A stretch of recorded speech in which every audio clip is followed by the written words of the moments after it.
And every 10 years after the decennial census, jurisdictions nationwide go through redistricting efforts for different voting precincts, different voting lines, different lines that govern how a government is run, different jurisdictions. All of that is happening. And because of a delay in the census data, it's actually happening on a compressed schedule. So today we're here to talk about some Maricopa County's role in that effort, as well as some re-precincting proposals that the Justice Court are considering submitting to the Board of Supervisors for changes, as well as some voting precinct changes that the Elections Department is considering submitting to the board. The board will consider these changes on September 27th at a special meeting later this month. So in addition to those discussions, we also want to go through and just talk through some ground rules for the meeting. And as we just indicated, this meeting is being recorded, and we will be posting this meeting later on our website, the Reprecincting.Maricopa.Vote website. That's the same website you use to register for this meeting. And it will be actually published on a link right next to the meeting date that we're attending for today. This is actually our 4th public comment meeting.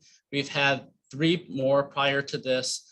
Starting on Tuesday, we covered Board of Supervisor District number 2, which is in the East Valley. It covers portions of Phoenix, Scottsdale, Fountain Hills, and North Mesa. On Wednesday, we went over Board of Supervisor District 1. That covers areas of South Phoenix, Ahwatukee area, Tempe, Mesa, Gilbert, Queen Creek, the very far Southeast Valley. Yesterday, we went over Board of Supervisor changes for District 4, which is in the far West Valley. It covers areas of Glendale, Surprise, up to Wickenburg, Aquila, down to Goodyear, even portions of Buckeye and Avondale.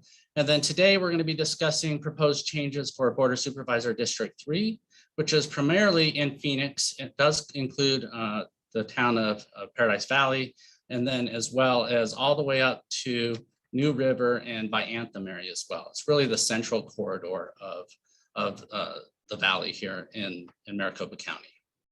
So a few other points of interest for you all is we will be taking comments throughout the meeting, and your input as we go through this process is very valuable to us.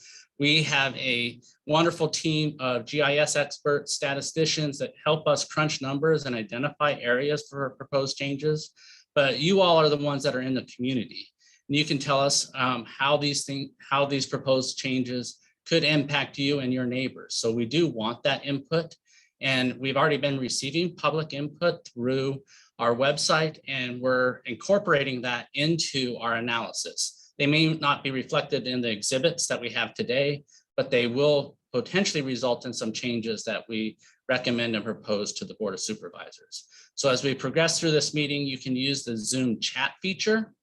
We have disabled your video cameras as well as your microphone to make sure that we can get through all the information we want to cover today. So we are on a tight timeline, but you can use the chat feature, and then we will be responding in the chat, as well as some of those comments will then be relayed to me, and then we can respond verbally. So you can hear that as well. How you use the chat feature is usually at the bottom of your screen. You can take your mouse and you can hover over the bottom, and a little pop-up will appear. And then there's this little bubble that has the word chat underneath it. And if you select on that chat, the chat will pop up and you can see your comments. You can see other attendees' comments as well. If you are calling in on the phone, you can also submit comments. Now, those comments, we won't be able to answer those in real time. They'll come to our email inbox, and then we will be able to respond to you via email. And you can submit that at voterinfo@risk.maricopa.gov. Again, that's voterinfo@risk.maricopa.gov. And I'll spell that as well. VOTERINFO, the symbol at RISC.MARICOPA.gov. And before we progress with the rest of the presentation, now I am going to turn it over to Selena Olivas Iglesias, and she is going to provide that same intro to our Spanish attendees. Selena, are you available?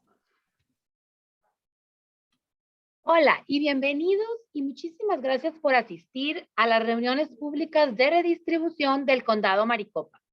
Después del censo, el cual se realiza cada 10 años, las entidades responsables de evaluar los límites de los distritos deben comenzar a redistribuir sus esfuerzos a nivel federal, estatal y local.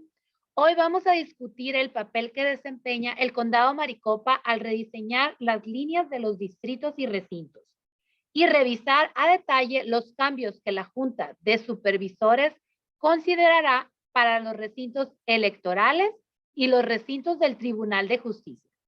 A medida que la Junta evalúa estos cambios propuestos, el condado ha establecido una serie de reuniones públicas y un sitio web público para solicitar aportaciones. Las observaciones y aportaciones recibidas en estos foros de comentarios públicos serán considerados a medida que la Junta avanza con los esfuerzos de redistribución de distritos y recintos. El enfoque de la reunión pública de hoy detallará principalmente los cambios propuestos en el recinto electoral y el de Tribunal de Justicia de los límites del Distrito 3 de la Junta de Supervisores. Antes de comenzar, le quisiera dar una información de logística de la reunión. Esta reunión está siendo grabada y será publicada la próxima semana en línea en la página Redistribución.Maricopa.Vote, la misma página en la que ustedes se registraron para asistir a esta reunión. Si tiene algún comentario o pregunta, por favor, use la función del chat Zoom para escribir su comentario o pregunta. Responderemos a estas preguntas y comentarios a lo largo de la presentación. También puede enviar comentarios en línea en la página Redistribución.Maricopa.Vote o bien puede enviarnos un correo electrónico a la página voterinfo@risc.maricopa.gov. Gracias.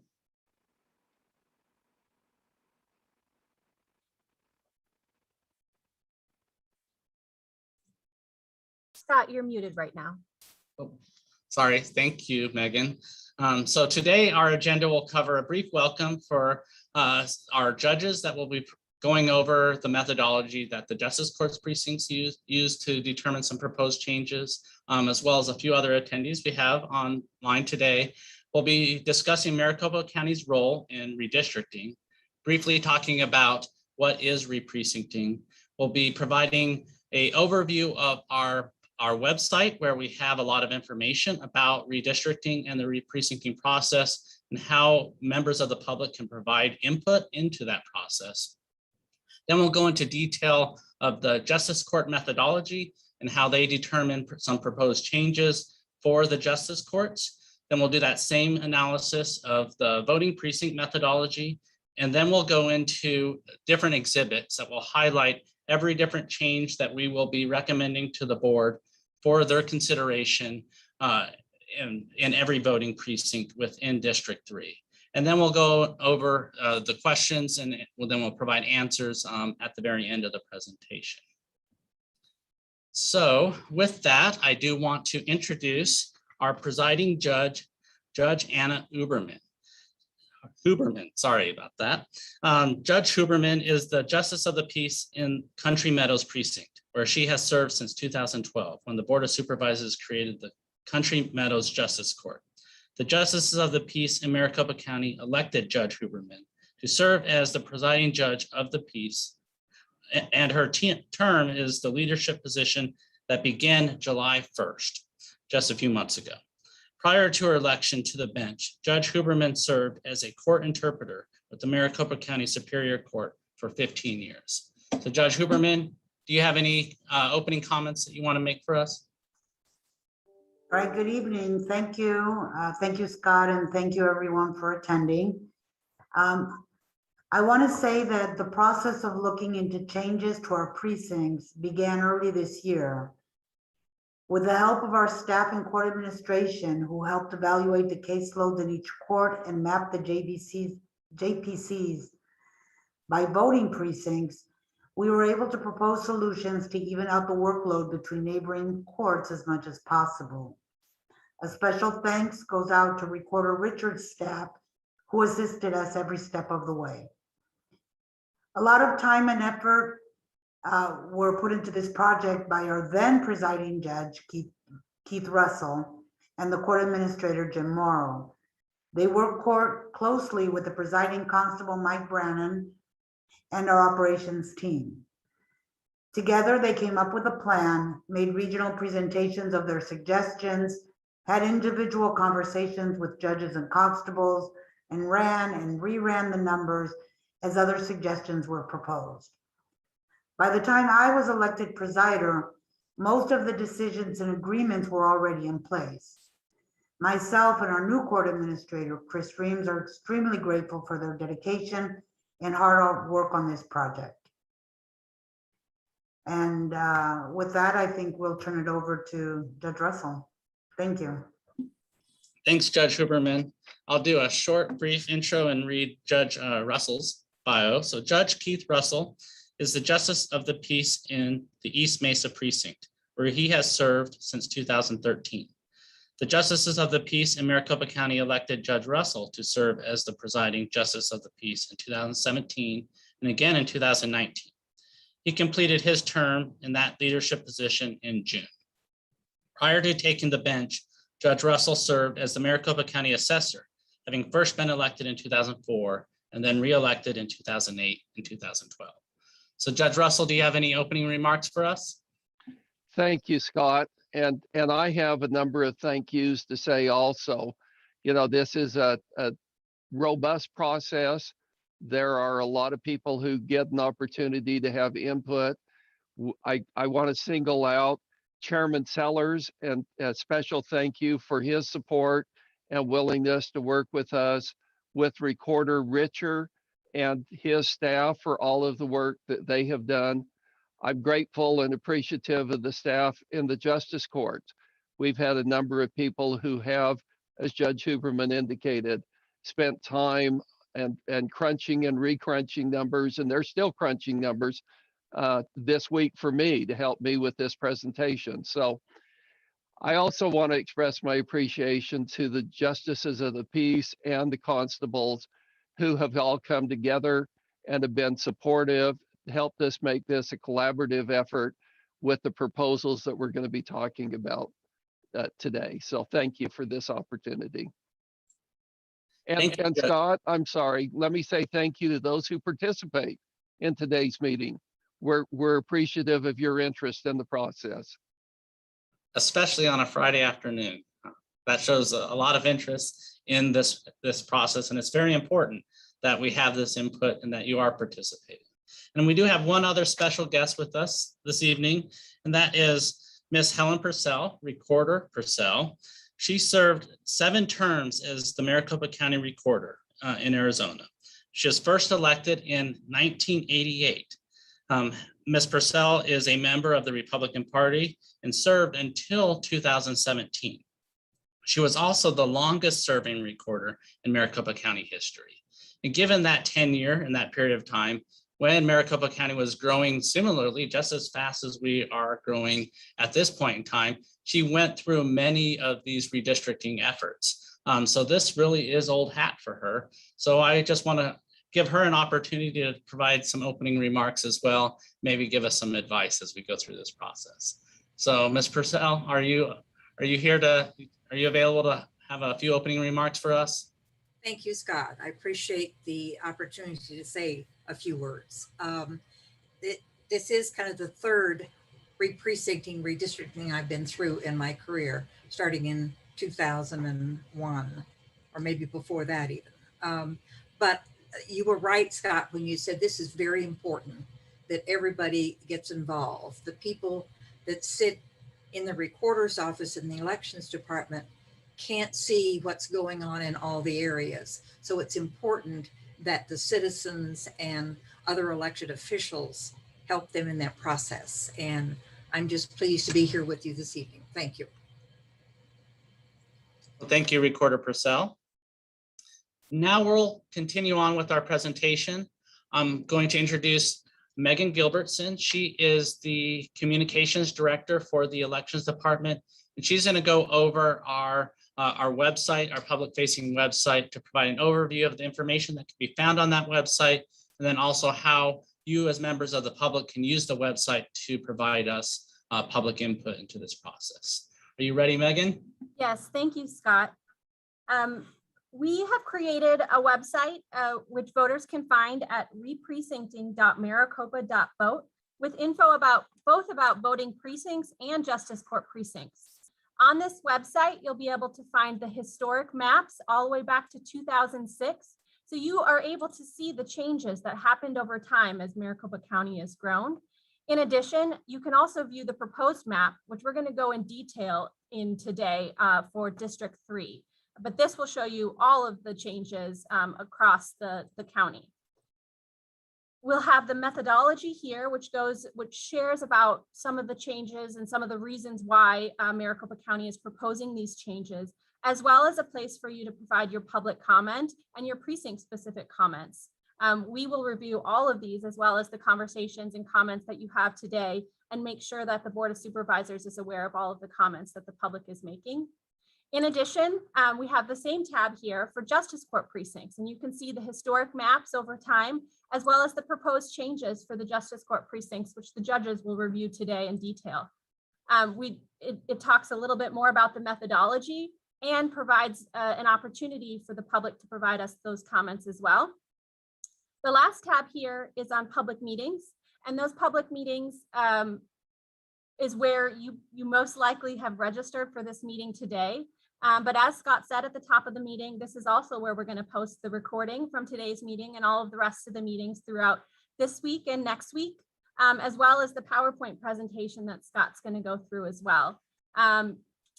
Lastly, we've prepared all of this information in English and in Spanish to ensure that all voters and constituents across the county are able to participate in this process.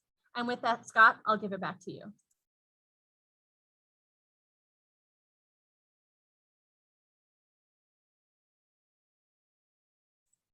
Scott, you're also muted again. Thanks for that reminder again. So I believe the PowerPoint presentation is now showing as well. So the next portion of the presentation, we will go over what Maricopa County's role is in the broader redistricting process. Essentially, Maricopa County plays a very important role, and we serve as an interface in helping coordinate the redistricting process for many different entities that are performing redistricting right now. That includes entities that are performing this at the state level, which would be the Independent Redistricting Commission, also at the county level, which is the Board of Supervisors and some other districts, and then as well as other local jurisdictions and local districts, which would be cities and towns. So what you're probably the most familiar with is the Independent Redistricting Commission, or you may be familiar with that. And the Independent Redistricting Commission is established in the Arizona State Constitution under Article 4, Part 2, Section 1. And they're tasked with redrawing and approving new congressional district boundaries. So that would be our U.S. House Representatives. Currently, there are 9 in Arizona, and 8 of those overlap Maricopa County. And that is really due to the size and the amount of population that live in Maricopa County as compared to the rest of the state. They are also tasked with redrawing the boundaries for our legislative districts, and there are currently 30 legislative districts. So those would be for our state senators and our state representatives. And 20 of those boundaries currently overlap Maricopa County. And I say currently because the Independent Redistricting Commission is going through and redrawing these boundaries right now. And we've been in conversations with them. We meet with them to provide updates, give them information that they need so they can redraw the boundaries. And we're anticipating that they're going to provide us the data that we will need by either late December or in early January.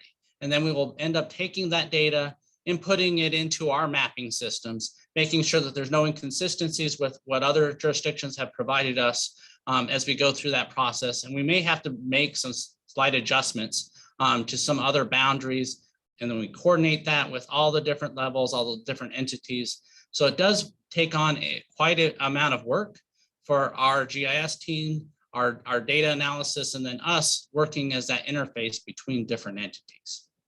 The next level of redistricting efforts will be at the Board of Supervisor level. And there are currently 5 Board of Supervisor districts in Maricopa County. We discussed some of those at the beginning or the top of this meeting that we're having these public comment meetings. There's one other district that I didn't mention because that's Board of Supervisor District 5. And we will be actually having a public comment hearing meeting for Board of Supervisor District 5 on Monday evening to talk about the proposed changes in that district. That covers portions of South Phoenix and of Guadalupe and Glendale, Tolleson, Goodyear, Avondale, Buckeye, Gila Bend. So that's the final district. And there are also then 2 other districts that are entities that follow the Board of Supervisor lines. And that includes the Maricopa County Community College District, as well as the Special Healthcare District. So once the Board of Supervisors will then go through and approve any new lines based on census data, those other entities, those lines will be impacted at that point in time as well.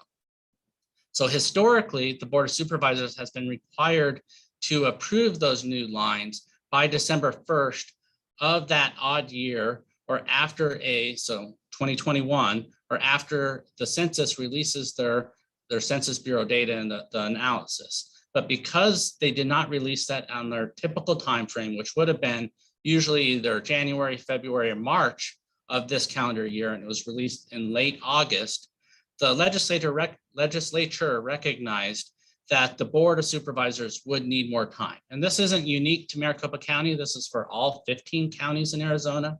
The reason they needed that more time was because we have to go through and perform analysis to identify how those how the increases in population impacted our voting jurisdictions and the Board of Supervisors jurisdictions. And then we have to incorporate all those changes that will be coming from the Independent Redistricting Commission and then the other districts. So in Maricopa County, we have 6 cities and towns that are going through redistricting currently.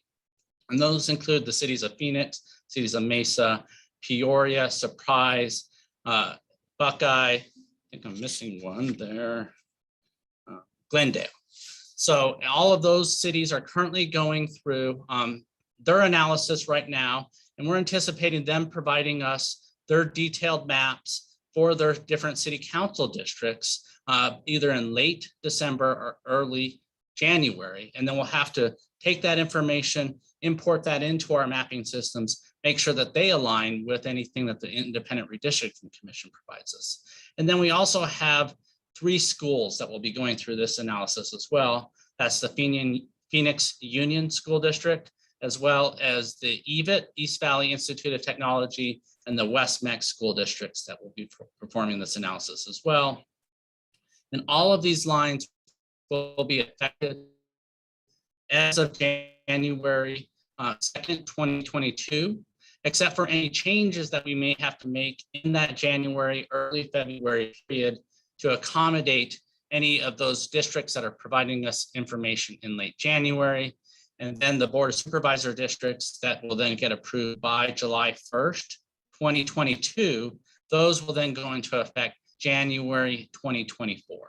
So a lot of different moving parts related to redistricting, and they're all set forth and guided through our state statutes and our Senate bills that have provide us the guidance for how we move forward with this redistricting process.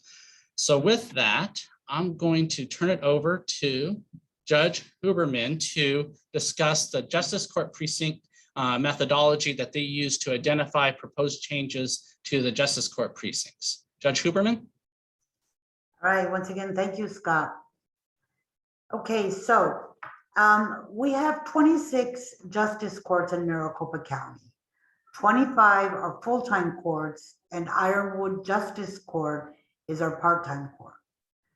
Our judges and administration have been aware for some time now of issues with our current precinct lines that have created an imbalance in the workload among our courts.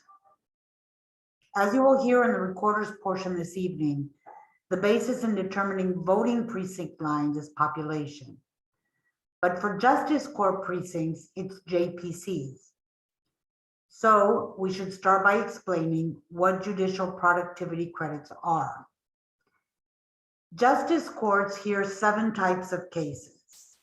Those different case types generate different amounts of work, both for the judge and for the staff, depending on many, many different factors. And the case types vary from court to court based on geography and boundaries. Some courts, for example, may have more seasonal work because they have lakes or rivers. Some courts have more freeways, which create more criminal traffic cases. Some courts have more apartment complexes, which translates into more evictions. Although there could be different metrics to measure work in the justice courts, the legislature has settled on JPCs.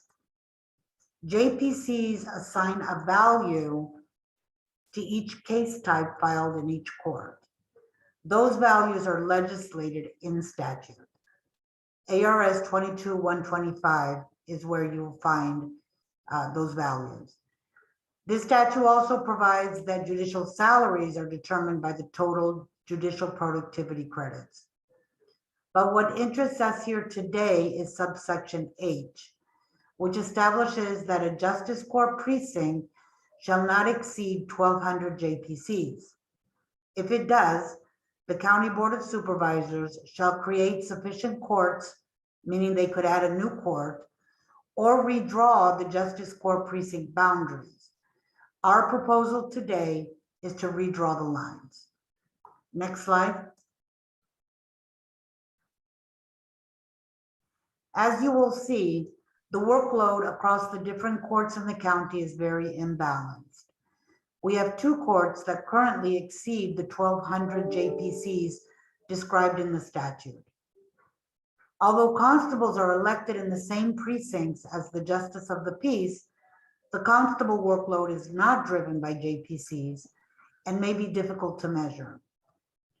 Constable work is higher in precincts with high evictions, such as Country Meadows and Manistee.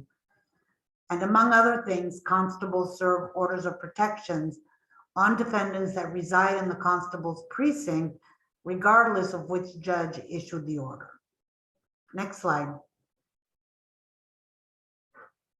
Taking into account the total workload in the county, a perfect balance would be 900 JPCs per court. In this graph, the green section shows the courts that are currently between 800 and 1,000 JPCs. As you can see, we currently have 9 courts in the low range of JPCs, 2 of those under 700. 7 courts are in the high range, 2 of those over 1,200. I will now turn it over to Judge Keith Russell. Thank you, Judge Huberman.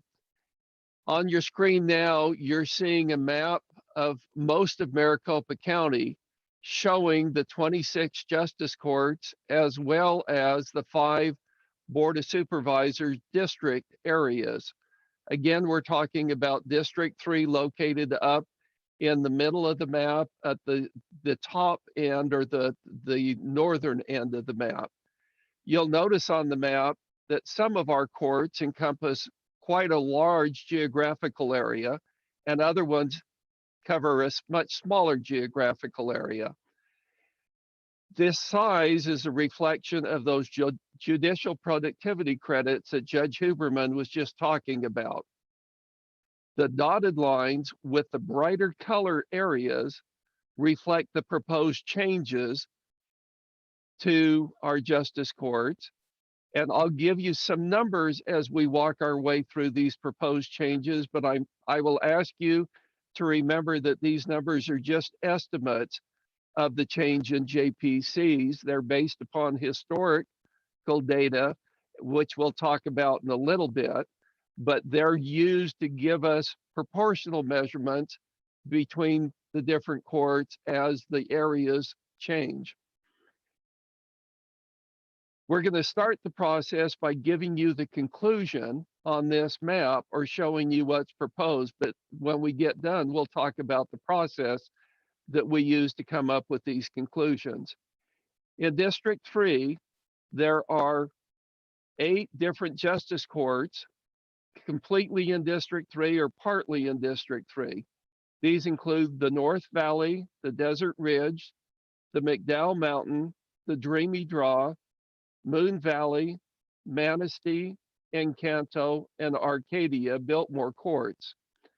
Additionally, with the proposed change, West McDowell would become part of what is currently District 3, but we recognize that the district lines for the supervisors are going to be reconsidered and potentially modified in the months to come. There are a total of 4 changes that impact the courts that we just named. North Valley is located, just like it sounds, in the northern part of the valley. It is denoted on the map by the lighter orange color in the north central part of the map. To the east of North Valley is the Desert Ridge Court. These 2 areas will be exchanging geographical areas between the courts. In the northwest area of North Valley, there's an area that's colored darker orange. This area is proposed to go to the Desert Ridge Court, or I'm sorry, go from Desert Ridge to North Valley. The darker pink area directly below the name of North Valley is going from North Valley to Desert Ridge.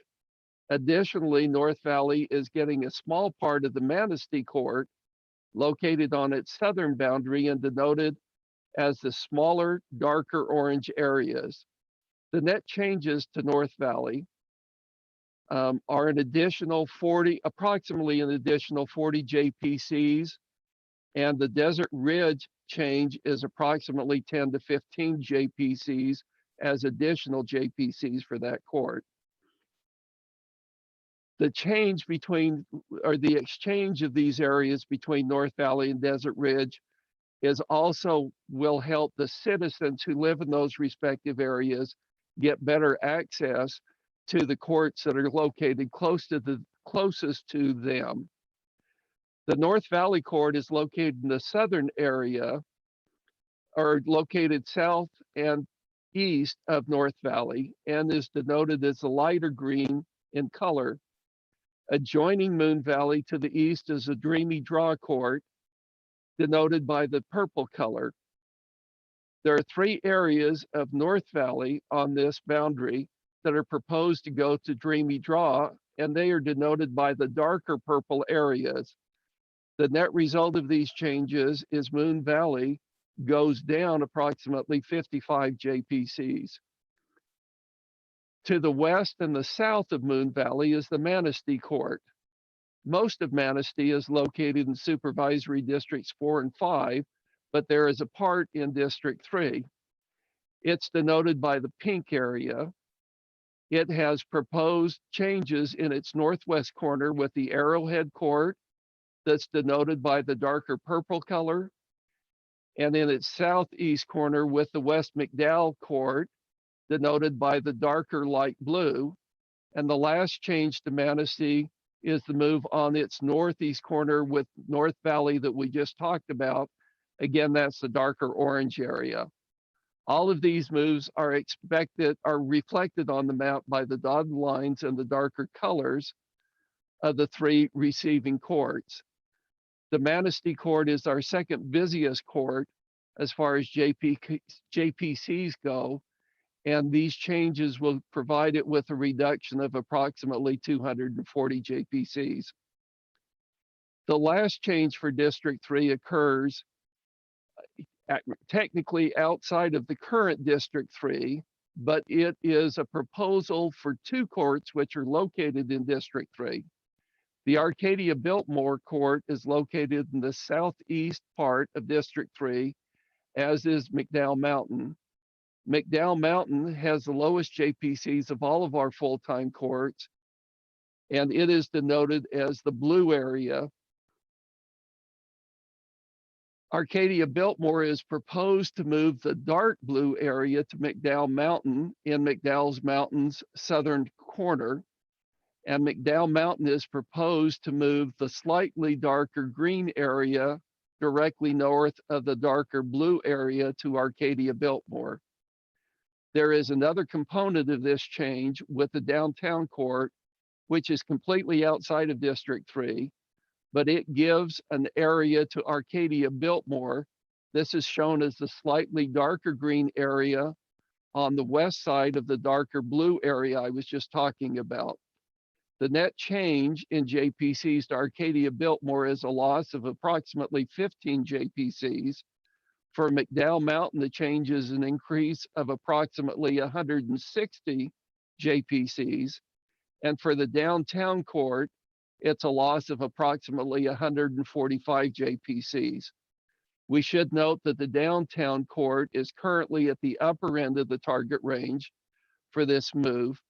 And this move keeps them within the target range, just at a lower point within that range. If we could go to our next map, please. This map zooms in on Supervisory District 3, and you will notice white lines within the boundaries. Those reflect the voting precincts in each individual justice court's boundaries and how they're arranged and made up. If we go to the next slide, this starts the discussion about the process we use to come up with these proposed changes. And the balancing opportunities are provided for in statute in ARS 22101A, which authorizes the Board of Supervisors to form, to change, or to abolish justice courts, boundaries, and precincts. If we go to the next slide, we needed a model to be able to measure those proposed changes against. Well, COVID, as it has done in many different areas, created a challenge for us in creating this model. Our case numbers, our filings actually went down in several areas during the pandemic. Examples of this would be with evictions or traffic citations, but we expect those to be increasing as we work our way through the pandemic and return to more normal in a more normal environment.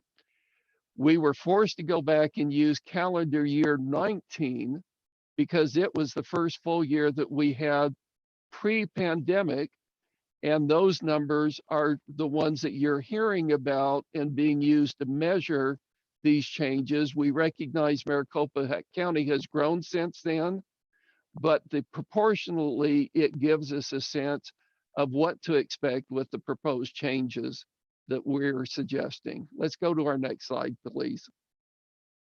So our goal was to help balance the top 5 high and low courts. We recognize there may be some opportunities to make some minor adjustments that would be helpful either for access to our courts or other reasons. And therefore you do see some changes with smaller numbers of JPCs changing. Those are reflections of those movements of opportunity, if you will. Let's go to our next slide. All right, I think this is Judge Huberman again. All right, thank you. So to achieve the goals that Judge Russell just spoke about, we had to consider certain parameters. We had to draw our lines along voting precinct lines. Voting precincts cannot be split into more than one justice court precinct. The second part of today's presentation deals with changes to voting precinct lines. Some of our lines then will change in accordance to changes that are being proposed by the Recorder's Office. Most of our courts reside in co-located facilities, so the court building itself cannot be in each individual court's precinct, but it should be in the precinct of one of the courts, preferably centrally located. For the standalone courts, the ones that don't share a building, It was important to make sure that the location of the courthouse remained in the precinct, as well as the home of both elected officials, so they aren't drawn out of their precincts. Next slide. So once we identified the courts with the highest and lowest JPCs, we looked at the adjoining precincts where adjustments could be made. The objective was to find an equitable solution for all the courts and elected officials involved to try to get all courts to between 800 to 1,000 JPCs. Once again, I must commend Judge Russell and Constable Branham in working with all of the elected officials to come up with a solution that everyone could agree with. I would also like to thank the judges and constables who agreed to add precincts, adding to their caseload, thus allowing the highest JPC courts relief. Next slide. Our statistician was able to break the JPC data down to the voting precinct level. This allowed us to look for the more obvious boundary adjustments between higher and lower JPC adjoining precincts. We tried to minimize complex adjustments involving more than 2 courts. And if the more obvious or simple adjustment was not viable, we still tried to employ common sense in the moves. We were very fortunate to be able to keep the boundary line adjustments to adjoining precincts in all but one situation. For example, even though our 2 highest JPC courts, Country Meadows and Manistee, share a boundary, we were able to adjust their boundary lines with other adjoining courts whose JPCs were at the lower end of the spectrum. The one more complicated move was adjusting McDowell Mountain upward. We did not have an obvious choice to move from an adjoining precinct. We needed to move some area from the downtown Justice Court to the Arcadia Biltmore Justice Court, so Arcadia Biltmore could then move another area to McDowell Mountain. We need to express our appreciation to the 3 courts involved with this move. As you can imagine, a 3-way move is considerably more complicated than a 2-way move. The Downtown Justice Court Precinct is, as you may guess, in downtown Phoenix. Arcadia Biltmore Precinct is located to the north and east of downtown, and the McDowell Mountain Precinct is in the East Phoenix area and runs northwest to the McDowell Mountain area. So in a matter of speaking, this 3-way move allowed JPCs from downtown to be moved into McDowell Mountain. Next slide. Here you can see what the expected balance will look like. As you can see, except for a few exceptions, all courts will fall between the 800 and 1,000 JPCs, which was our goal. Ironwood is our part-time court, which is why their JPCs are so much lower. After this plan was finalized and agreed to, we realized that some of the changes proposed by the Elections Department to voting precincts would affect some of our numbers.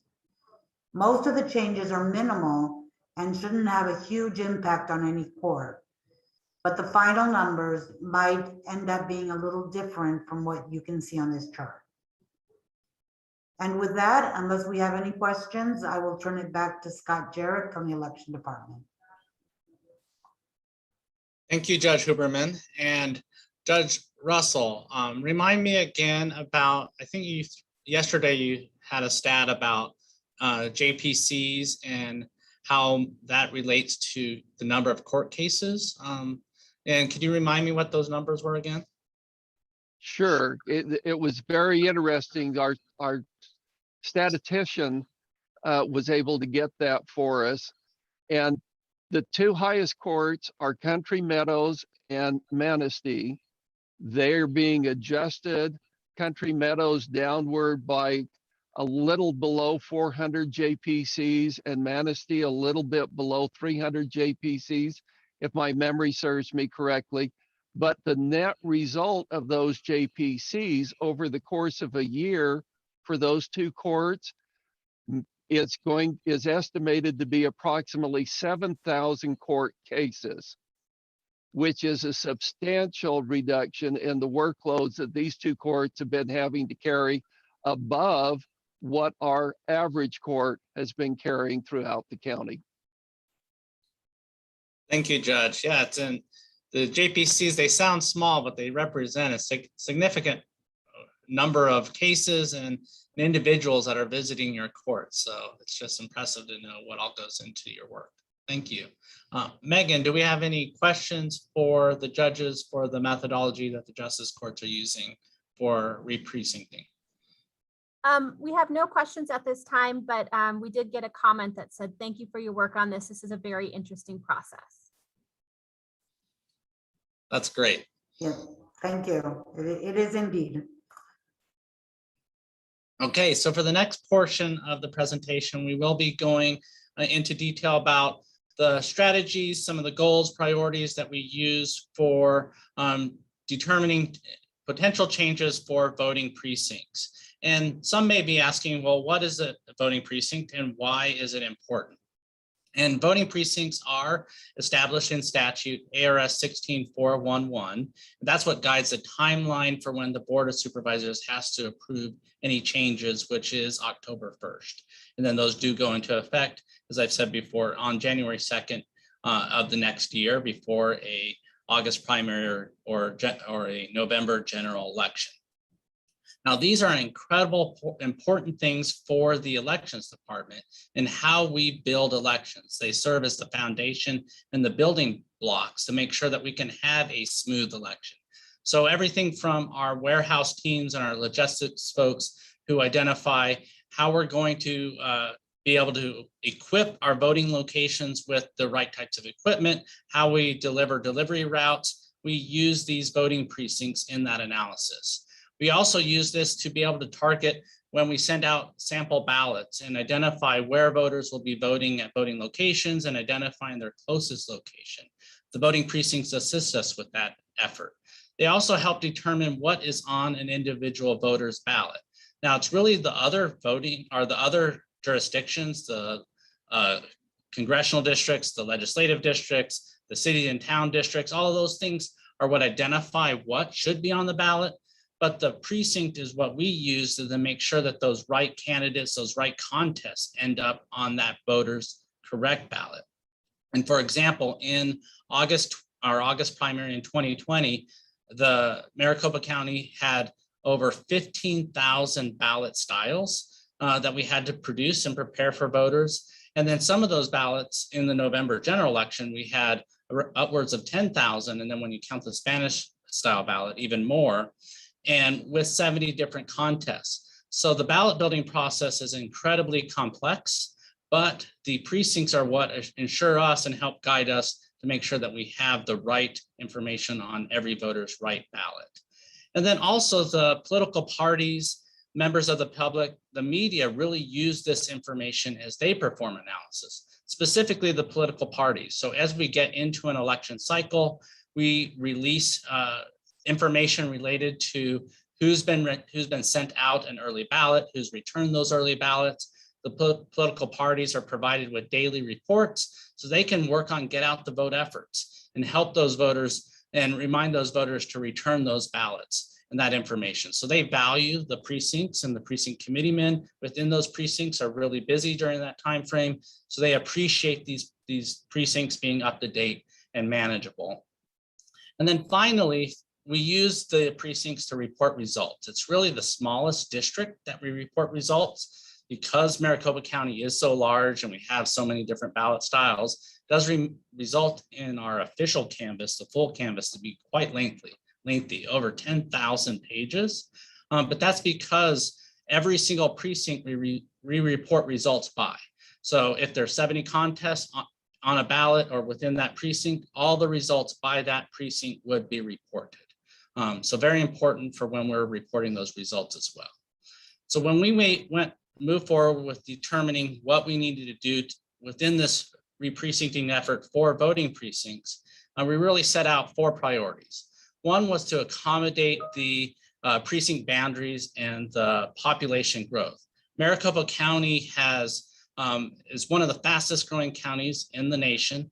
And that's no different. We've been that way for many, many decades. And in Arizona, there were over 760,000 new residents based on the 2020 census in Arizona. And in Maricopa County, we had 603,000 of those, which is really 80% of the total population growth. The other areas or goals that we attempted to accomplish with reprecincting was we wanted to make sure that when we redrew these boundaries that they would ensure a smooth voting operation for in-person voting. We wanted to make sure that there were no precincts, the old lines that were cutting through any homes, apartment complexes, or other buildings. So when we drew these lines in 2018, there weren't any lines that were cutting through any homes or buildings.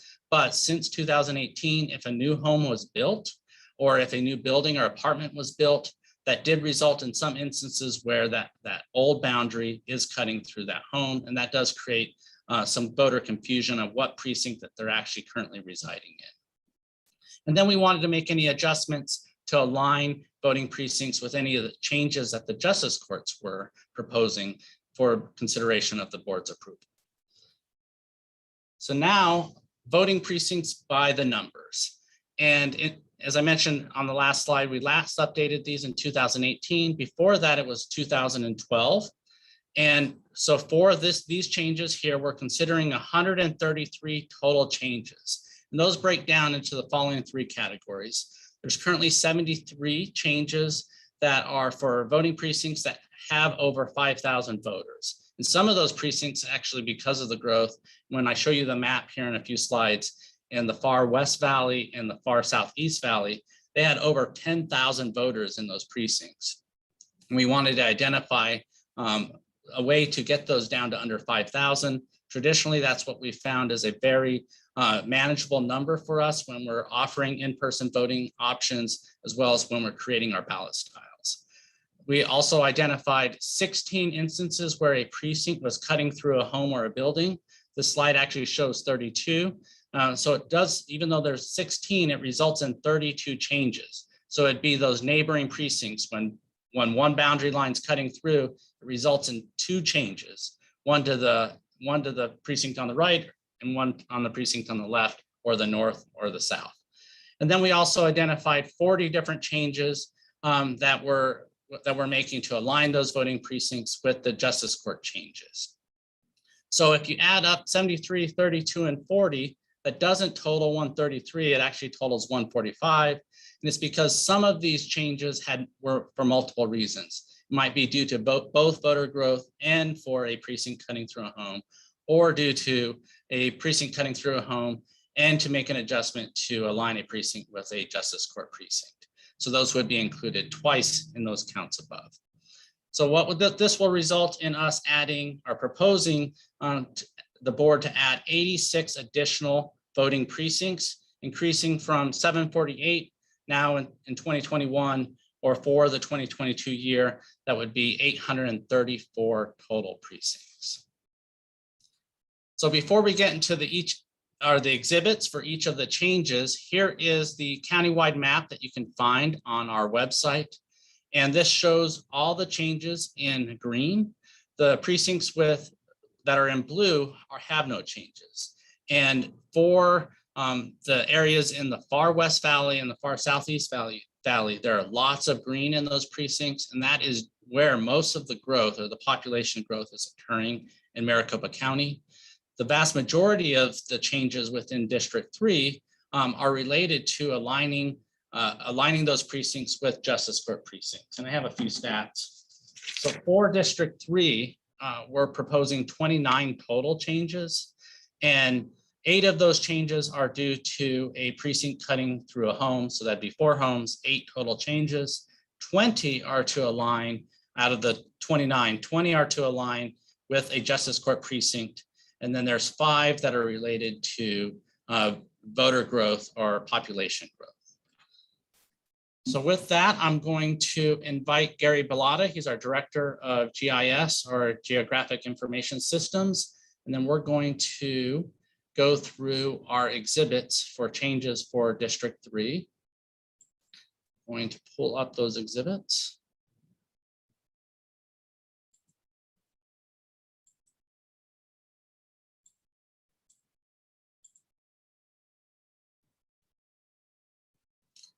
So Gary, have you joined us? I am here, Scott. And Thanks for can you having me. see the exhibits? I can't see the exhibits. I think we're a couple slides down though from the top. Oh, thank you. They're alphabetical, so. Yes.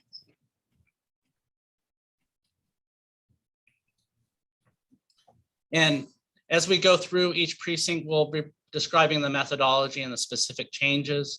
There were a couple other factors that our GIS team uses when they make some of these adjustments. They try to draw lines based on major roads or thoroughfares. They also look for if there's canals, there's mountains, there's other geographic things that may impact where they draw these lines. They try to make changes minimal, and they do try to balance out the precincts between 5,000 voters, but sometimes it's just not possible. And I'm sure there'll be a few examples of this. Usually Gary points that out as we go through these precincts. Are there any other factors that you consider, Gary, as your team's making these changes or identifying proposed options? Yeah, so, as you had said, there's, major roads and canals and things like that. We also try to minimize ballot splits. So maybe there's not more than one city in a voting precinct or more than one school district. So we take a look at those things as well. Also, as we're going through some of the voting precincts, where may look like there's a logical change that we can make, but there could be like a board of supervisor line running along there. And so we can't make those changes at this time. So there's a lot that kind of goes into that, those different thinkings of drawing these things. And state statute does restrict a voting precinct from crossing other special district boundaries. So a voting precinct can't cross a congressional district line, a legislative district line, can't cross a justice court precinct. So those are different parameters or restrictions that we have to make accommodations for. And statute does require these be approved by October 1st. And then when we get those new congressional district lines, legislative district lines, and many of those do go through Maricopa County, we will have to make a slight modification to accommodate those congressional districts and legislative districts. And that will happen in the January, February timeframe. So with that, let's go ahead and get started. Our first exhibit is for the Acacia voting precinct. And I think every single one of these changes actually fall within the city of Phoenix. And this one is located just west of I-17 and Thunderbird Road. And this is due to make accommodations for a justice or a line with a justice court precinct boundary. The changes here are in the southwest portion of the Acacia precinct between the North Valley Justice Court and the Moon Valley Justice Court. And then also a slight change towards the north portion of this along Acoma Drive. And it's to flatten that precinct out and make it much flatter between the Kings Precinct and Acacia Precinct. Is there anything else in this exhibit, Gary, that you think we need to point out? We'll talk about how up on the north end there, where we straighten that out. That's another thing that we try to do if we can, is to move voting precinct boundaries off of residential streets. And so that's exactly what we did up there. It's following an alley that's behind some homes just north of Acoma Drive there in the current makeup of that voting precinct is going down a residential street. So if we have the opportunity to do that, we'd like to take that. Since these changes are minimal, it doesn't impact the number of voters. Largely, Acacia has 4,786 in the prior version of the map. The current version is 4,511. And I do believe I was remiss in describing actually the images themselves. So what we're seeing on the screen here is two images of the Acacia precinct. The image on the left shows the current precinct that was implemented in 2018. The image on the right shows the draft voting precincts, the ones that we're proposing the changes for and that the board will be considering on their September 27th meeting.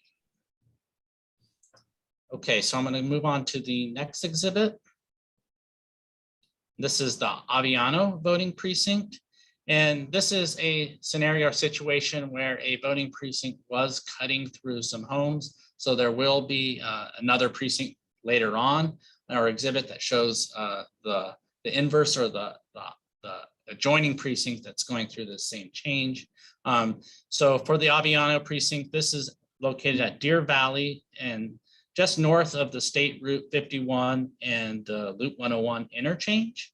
And the primary change here is towards the west portion of that boundary, and that is, I think, 32nd Street. And we're just straightening that out.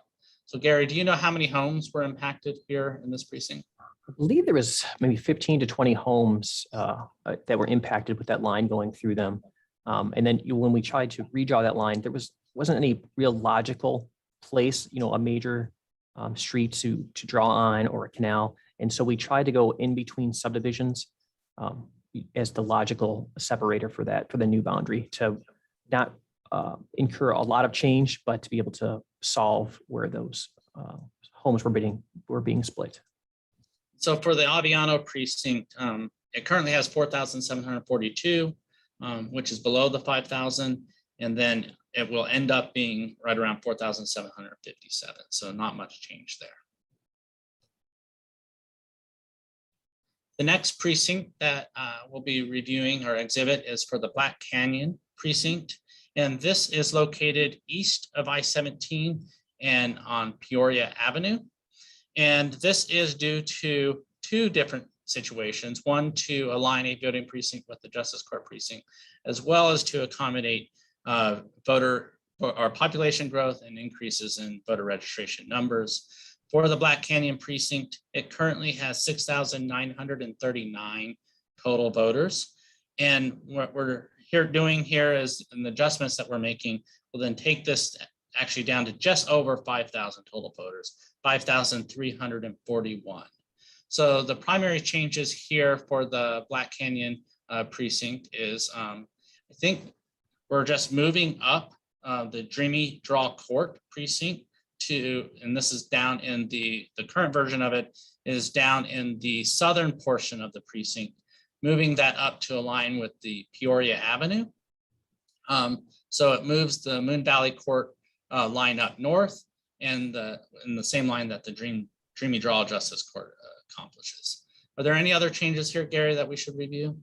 That's exactly it, what you described there, Scott. Later, we'll get to the Spruce voting precinct change, which is involved in this. And the Spruce voting precinct also, we changed that alignment to go along a canal. But what you had described for Black Canyon is exactly correct.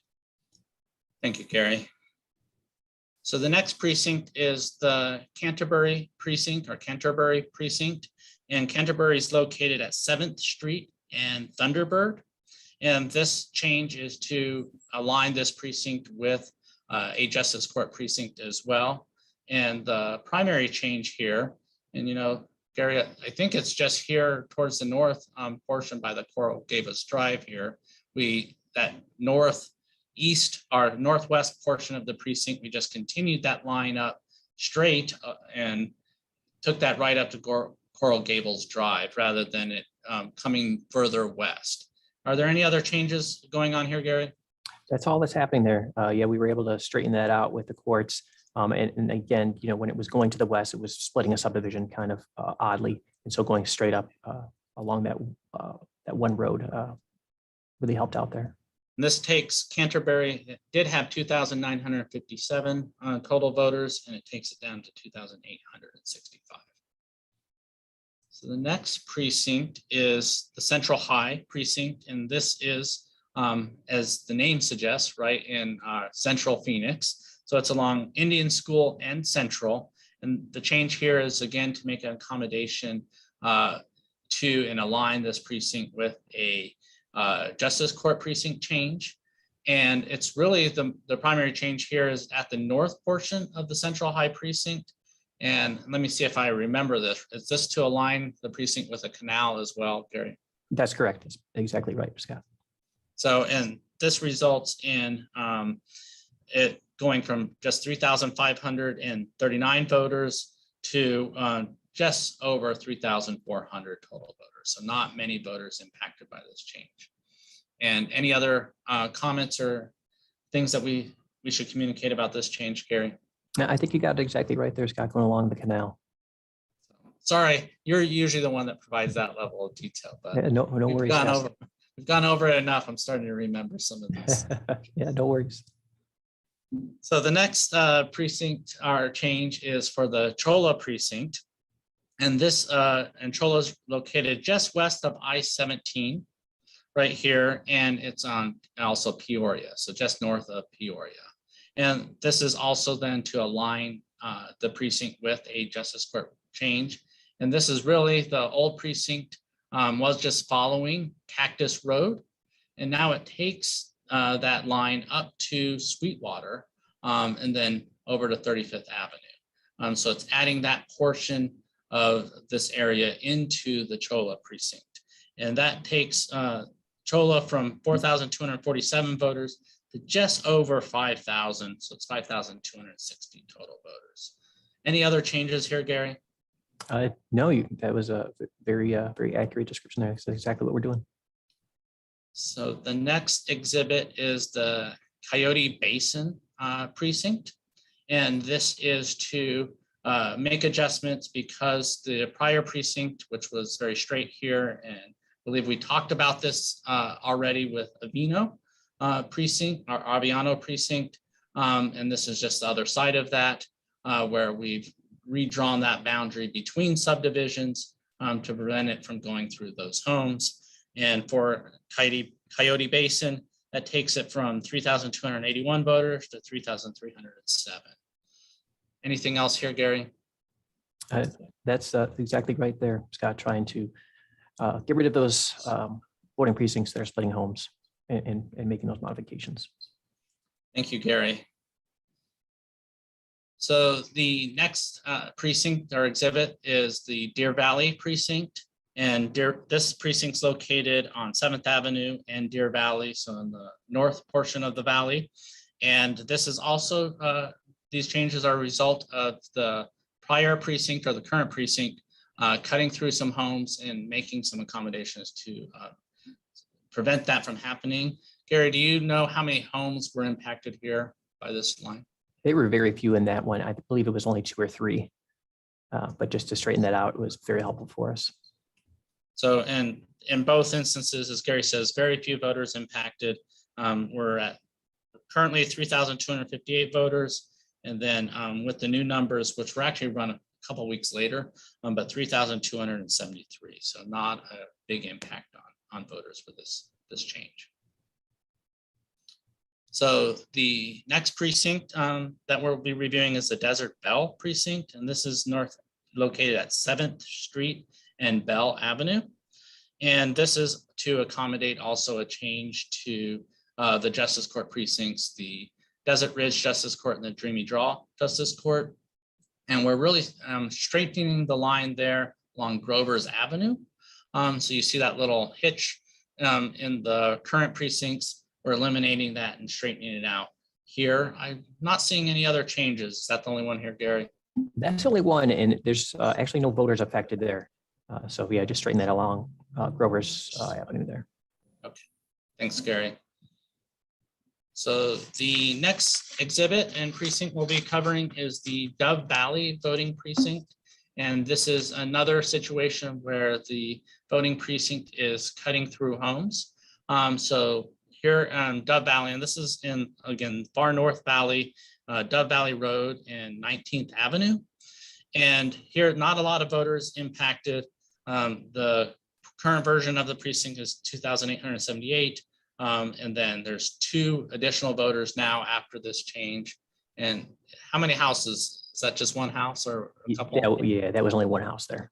One home that was impacted by this change. Mhm. I do think we do have some public comments about Dove Valley and Tremonto and Sleepy Ranch, and we'll get to some of those as we move forward through these exhibits. The next exhibit and precinct that we'll be covering is the El Caro precinct, and this is also to align our precincts with the Justice Court precincts. And the El Caro precinct is located at Northern Avenue and I-17. So here's I-17 here. And this is really just to align. I think the primary change here is to move the Justice Court precinct line to just move up and be straight through 27th Avenue and not have this hitch that comes over to 17th Avenue. Are there any other changes here, Gary? That you covered it there, Scott. Yeah, just to align to 27th Avenue. So, and the total number of voters, so the current precinct has 5,753.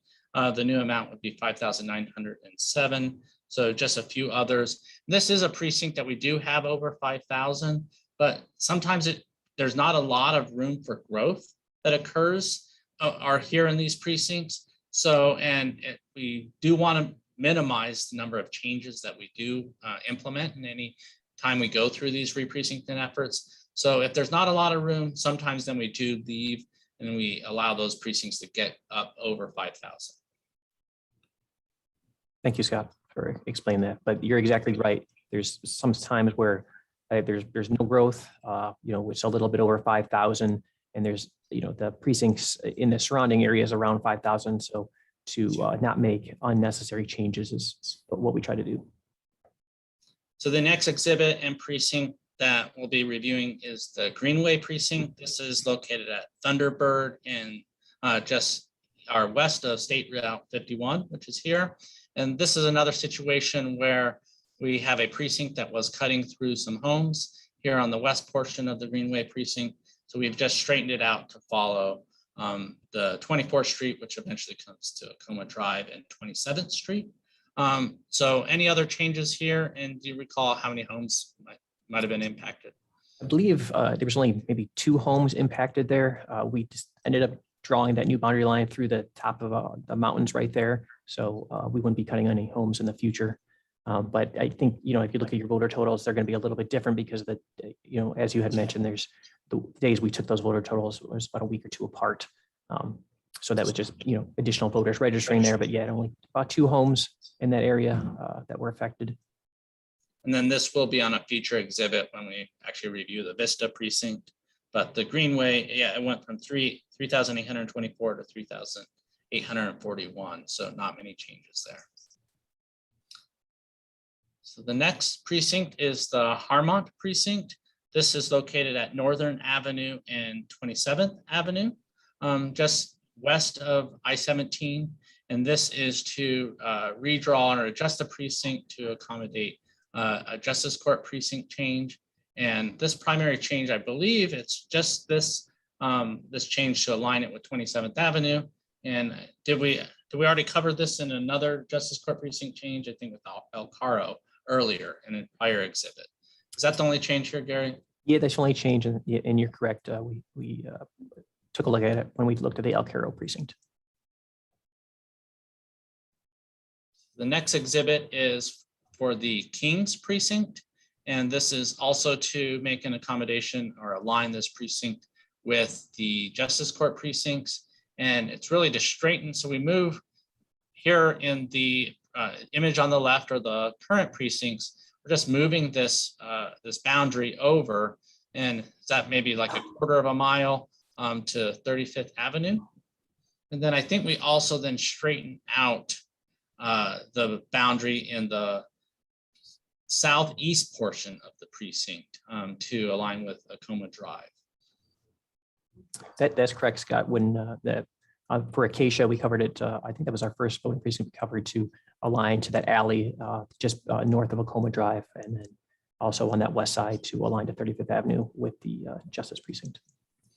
So then this takes actually the Kings Precinct from 4,000 total voters to 4,007 and to 5,007. So an exact 1,000 increase in the number of voters here. Anything else with Kings Precinct, Gary? I think we covered that one. I think we're good.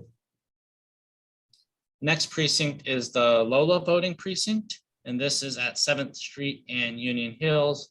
And this is also to make an adjustment to align the precinct with the Justice Court precinct. And we had already covered Desert Bell previously, but here is to make this little hitch that was going through Grover's Avenue. And it's just the inverse or the opposite precinct, the one north of it, to also make that change. Anything else happening with Lola, Gary? That's everything, just that little hitch. Same thing is going to be here with Mandalay. It's we covered it just, I think, 2 exhibits prior in Kings Precinct. So this is also 35th Avenue and Greenway area, and it's just to align the precinct here for Mandalay. It's on the east side of the precinct to draw that boundary straight up 35th Avenue. Not a lot of voters impacted, but so Mandalay, we have 3,599 currently, and then the new boundary would have 2,426 voters. Any other changes to Mandalay? Yeah, that's all. God, just align you to that 35th Avenue. So the next precinct that we'll be reviewing is the Moon Valley Precinct. Moon Valley is located 19th Avenue and Thunderbird. And this is to make a alignment with the Justice Court precincts and Moon Valley. And we covered this actually when we were reviewing the Canterbury Precinct. And it's just to make a small accommodation.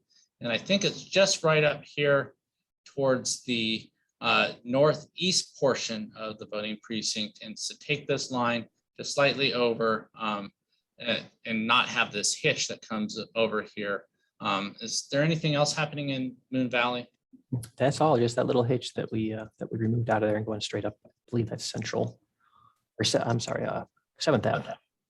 We can zoom in here. Uh, So it's close to 7th Ave. It's yeah, so Hannah, maybe 5th Avenue. County Drive. Yeah, so going up here, then running along Greenway. Let's go to the next exhibit. So the next exhibit is Nortera Precinct, and this is to a couple things, accommodate voter growth as well as a precinct line cutting through some homes. So Nortera, this is located in I-17 in Jomax, so in the far North Valley. And we're actually recommending a new precinct be created out of this, which is, we've named it Giddy Up. And it's because Nortera has 9,027 total voters currently. And when we add this new precinct Giddy Up, which would be on the west portion of Nortera, that would take it from 9,027 to 4,507 for Nortera. Then Giddy Up would have 4,525 total voters. And then the precincts are the line that's cutting through homes is actually on the southern portion of Nortera. And it was on Jomax Road here. There was a few small little hitches there. Is there still a lot of room for growth in this area, Gary?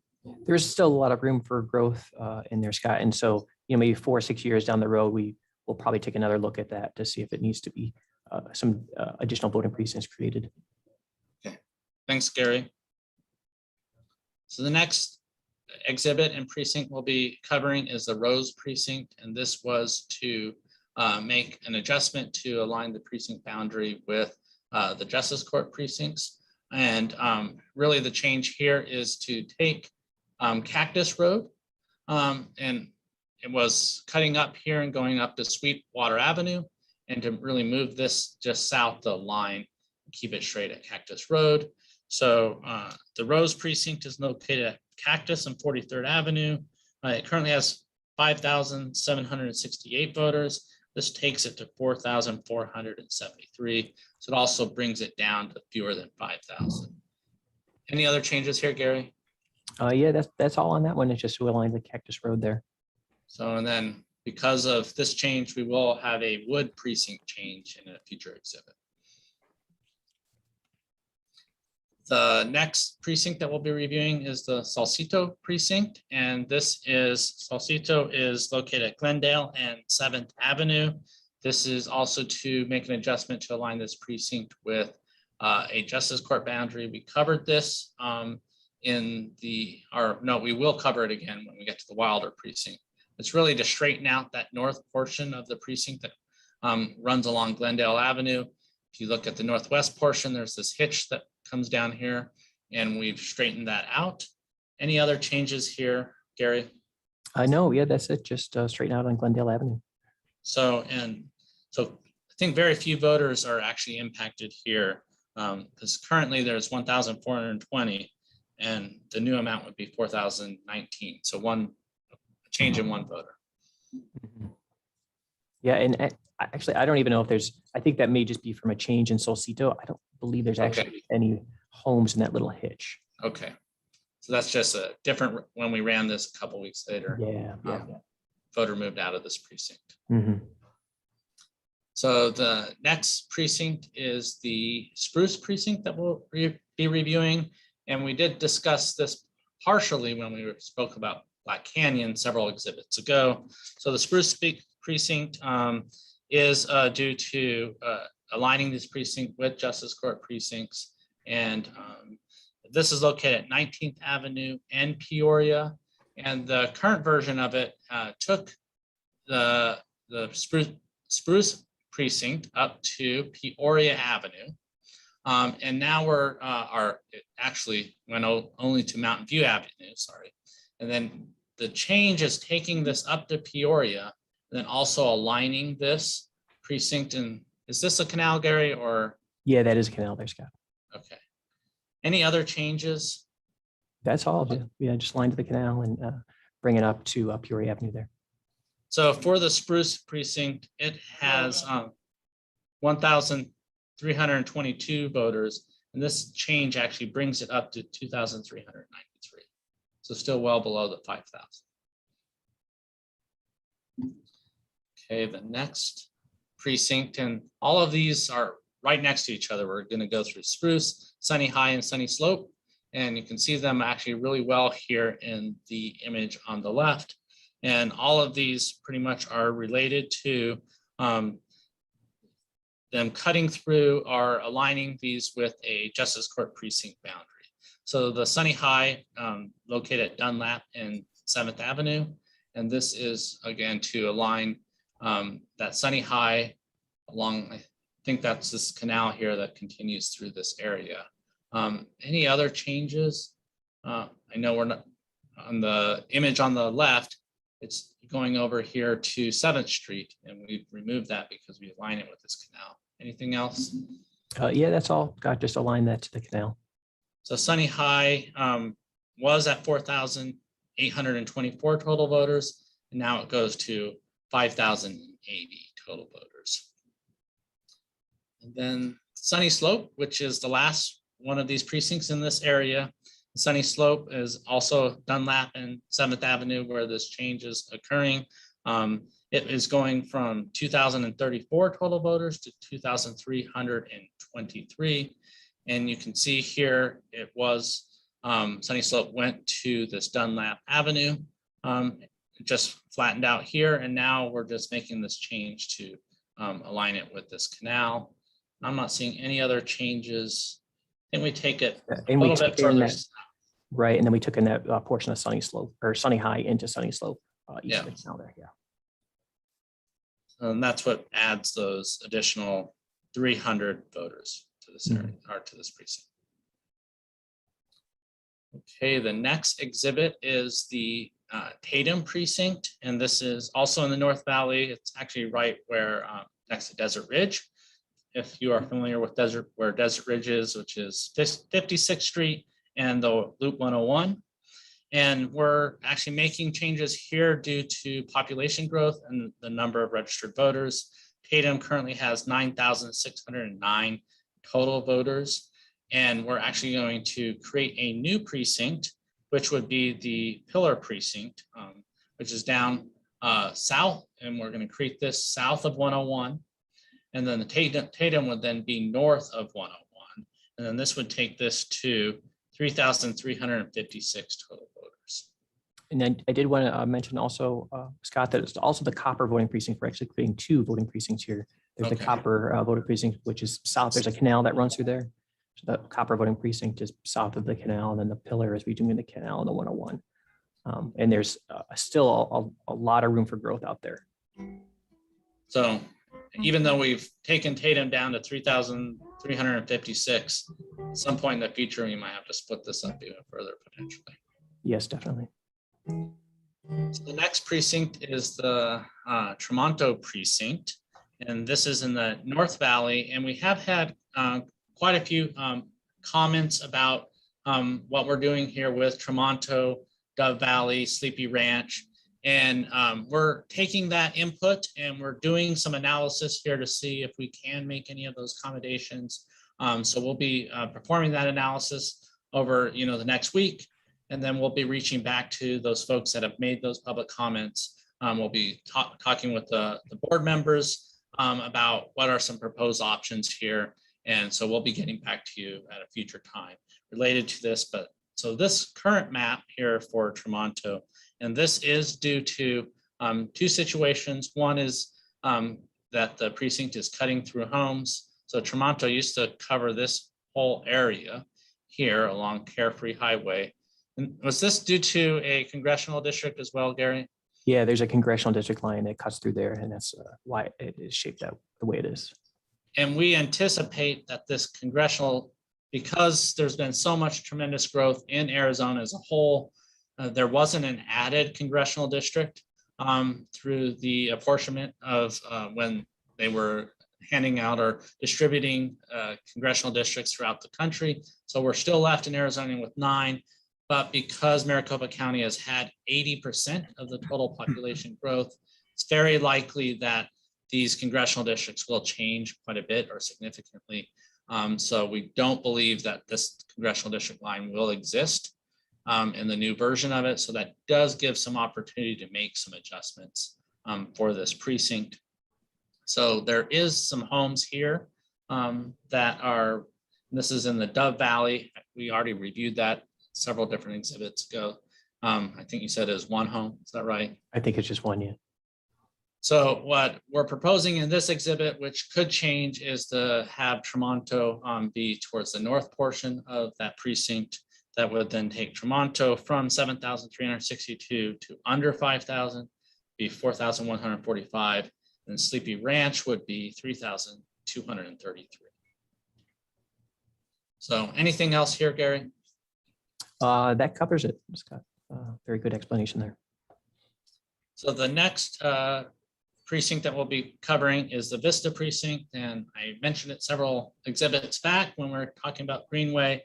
This was to make adjustments because we were cutting through some homes and really to straighten this precinct out along 24th Street as it goes up to Greenway Road. Is there anything else happening with Vista? Yeah, no, Scott. Yeah, just to remove those homes that are being, or remove the split through the homes and just go through the top of the mountains there.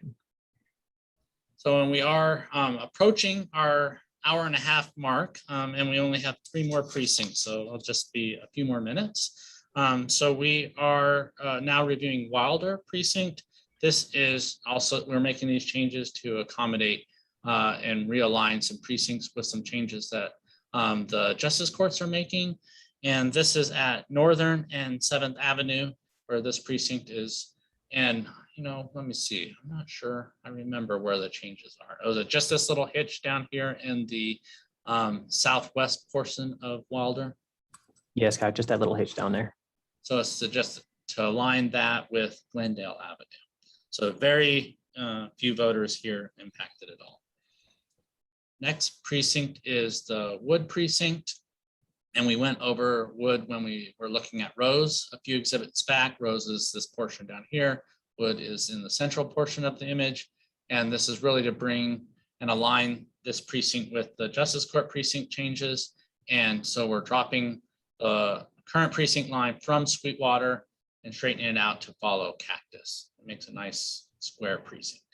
Yeah, and then on the east side, there's Scott, we're aligning to 35th Avenue as well. That's right.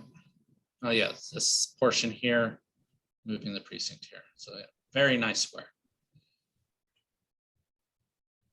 And then the last precinct that we'll be covering is the Xavier Precinct, which is the precinct here in the center. And this is also to make accommodations to align a precinct with Justice Court Precinct. And this is what we covered earlier when we talked about Central High and aligning it with a canal. So just taking that southern boundary and taking it along that line there. And so this ends up going from 3,534 for Xavier to adding a few more voters, 3,681. All right. Yeah, Anything perfect. else? That one's the perfect explanation there, Scott. Okay. Along the canal. Well, and that was our last exhibit. So I want to ask Megan, do we have any questions or comments related to the exhibits? Scott, we got quite a few questions and comments. We were able to take care of them inside of the chat, but I will share some of them out loud for right now. We had some questions and specific comments on that Dove Valley Precinct and the Tremonto Precinct. So we were able to take in that feedback and we'll be able to provide that to the board. In addition, we had some questions about the school districts and would they be driving their own redistricting efforts. We did share that the Phoenix Union High School District is the only school district in Maricopa County that must go through that similar process. Additionally, the EVIT and WestMec technical education districts will also go through a similar process, and all three of those organizations will lead their own redistricting efforts. Oh, and Megan, Yes, I can clarify, other school districts are not mandated to do that, but they do have the option and opportunity to redraw any of their boundaries. If they are going to do that, their governing board or their school boards will take that effort on, and then they have to approve those, work with and then present them to the board for the board to approve, but also the county superintendent plays a role in that as well. But it's primarily driven by the schools and the school districts themselves. thanks, Scott. In addition, we had some comments about the Black Canyon Precinct still feeling very large. So we told them that we would look into that and provide that comment to the board as they consider their changes. There was another question about, this was a great one actually. Marlene asked if we can clarify the date of when the voting precincts will go into effect and discuss how voters are notified. So those, if the proposed changes, the board is scheduled to vote at the end of September, and all of those changes would go into effect in January of 2022. And we'll be notifying the voters that are impacted by sending them new voter registration cards. And lastly, we did have some more comments on that Tremonto, and so we'll take in those comments as well, Scott. Well, thank you very much, Megan. Before we wrap things up, I want to give an opportunity for Judge Huberman and Judge Russell to provide any closing comments. Thank you, Scott. I would just like to say, again, thank you all for your interest in this topic. And we do look forward to any comments that you may have. Thank you. And I would echo that. Thank you for your interest. It is fascinating. This is our fourth such meeting this week, and the amount of work that the recorder's office has gone into and the level at which they know so much detail in every one of the districts is amazing. Scott, you and your folks do a great job. Thank you, Judge Huberman and Judge Russell. I really, as all of us, we rely on great teams here to do the analysis and to give us the information we need as we go through this process. And as I said in my opening comments, we really value the input that the public can provide to this process. We're really here, we're your servants to play a role and to consider your input as we move forward in making any of these changes. We will be making some adjustments potentially from the feedback that we received tonight. We'll be discussing those with the board as well. And then as a reminder, we will have a public board meeting. It is currently scheduled for September 27th. And that's when the board will consider and whether they'll approve these changes or not. So with that, I thank you for your attendance this Friday evening and have a great weekend.